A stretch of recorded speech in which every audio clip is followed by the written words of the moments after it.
7 శనివారాల వ్రతం చేసేటప్పుడు పూజకి రిలేటెడ్ వర్క్స్ అన్ని ముందు రోజే చేసుకోవచ్చా, లేకపోతే ఆ రోజు మార్నింగే అన్ని చేసుకోవాలా అని అడుగుతున్నారు. క్లీనింగ్ కానివ్వండి, గడపలకి పసుపు కుంకుమ పెట్టడం, ముగ్గు వేయడం, ఇవన్నీ ముందు రోజు నైటే కంప్లీట్ చేసుకోవచ్చు.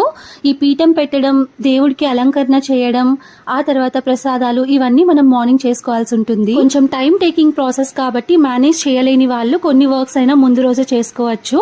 లేదు అన్ని మార్నింగే చేసుకుంటామంటే కూడా ఓకే. వెంకటేశ్వర స్వామి ఫోటో కొత్త తీసుకోవాలా, లేకపోతే ఆల్రెడీ మన ఇంట్లో ఉండేదే యూజ్ చేయొచ్చా అని కూడా అడుగుతున్నారు. ఆల్రెడీ మన ఇంట్లో ఉండేదే యూజ్ చేయొచ్చు. లక్ష్మీ సమేత వెంకటేశ్వర స్వామి ఫోటో అయితే బెస్ట్. సపరేట్ గా మనం లక్ష్మీ అమ్మవారిని పెట్టుకోవాల్సిన అవసరం ఉండదు. ఒకవేళ మన దగ్గర ఓన్లీ వెంకటేశ్వర స్వామి ఫోటో ఉంది అనుకుంటే లక్ష్మీ అమ్మవారిని కూడా పెట్టడానికి ట్రై చేయండి. చలివిడి దీపాలు ఎవ్రీ వీక్ 7 పెట్టి పూజ చేసుకోవాలా అని కూడా అడిగారు.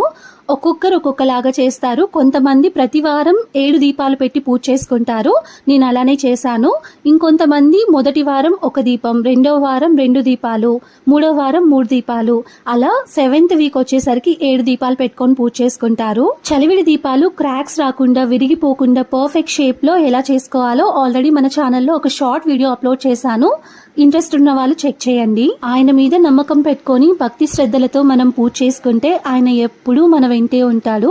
కొత్తగా స్టార్ట్ చేయాలి అనుకునే వాళ్ళు అస్సలు లేట్ చేయకుండా స్టార్ట్ చేసేసేయండి. వ్రతం రిలేటెడ్ ఇంకా చాలా డౌట్స్ అడుగుతున్నారు. ఒక్క వీడియోలో ఎక్స్ప్లెయిన్ చేయడం కష్టం కాబట్టి అప్కమింగ్ వీడియోస్ లో ఎక్స్ప్లెయిన్ చేస్తాను. మీరు సబ్స్క్రైబ్ చేసుకోండి.